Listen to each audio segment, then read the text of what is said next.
competition in Ragusa Ibla in Sicily.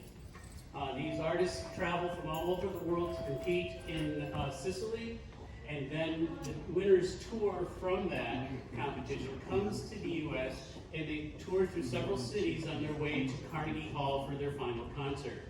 They are the first stop of that tour this year is for the first time right here in Dallas, and we're so pleased that that could be the case.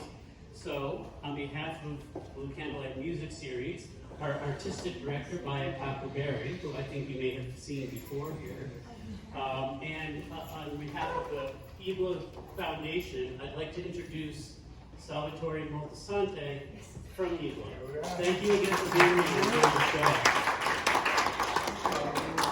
Salvatore, can I have you tell them a little bit about Ibla? They're interested in knowing where it is, where it's from. So Ibla, IBLA, is the name of the southernmost town in Sicily, facing the island of Malta. How many of you are familiar with Sicily? Oh, a few. There's a few down there as well. So it's a beautiful Baroque town, and what we do there every year, we started in 1990 with at the time I was a student at the University of North Carolina, and the chancellor of the university helped me to start this foundation and fundraise for scholarships and awards.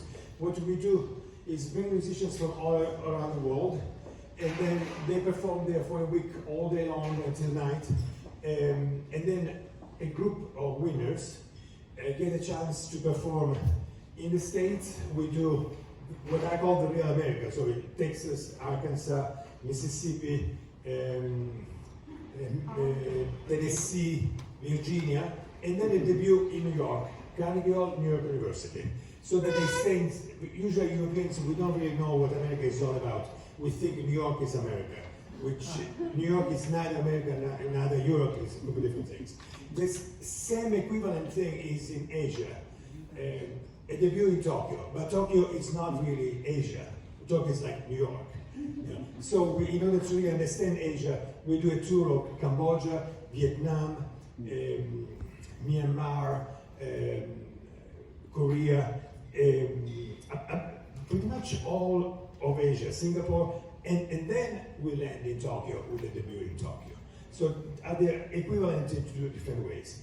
Normally, a winner of Ibla gets such an international exposure. At the end of all this tour, they can perform, I say, upside down. It doesn't, they get really to deal with good pianos, bad pianos, humidity, rain, storms, airplanes being cancelled. Tonight, the first girl that performs for you is our Julia here. Julia, come on in. Julia Bal. She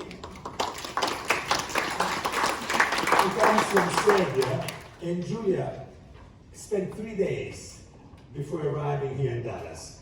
In New York and Newark, at the last section of the trip, she was at the airport from 2 o'clock waiting to depart at 6, and then 8, and then 10, then midnight, and then 2, and then at 6 in the morning. She didn't sleep. Arrived yesterday. She just took a shower and performed here beautifully, and then took a nap, went to sleep as soon as she had the piano. So, and she's like the symbol of what an Ibla winner is. Excellent, but not a prima donna, ready to survive on any problem and deliver at any time. Thank you so much for being here today.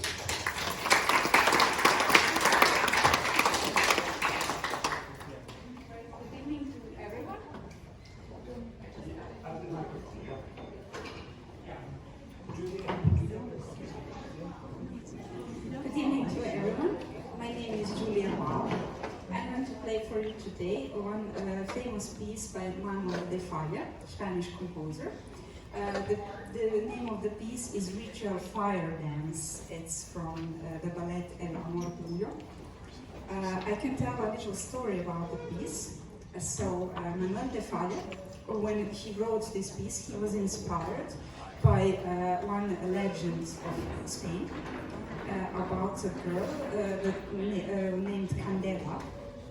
This girl was, before she was married to one man who died, and after many years she wanted to have a new love, she wanted to meet the new guys, But the dead spirit of her husband was coming every time there and don't letting her to fall in love again.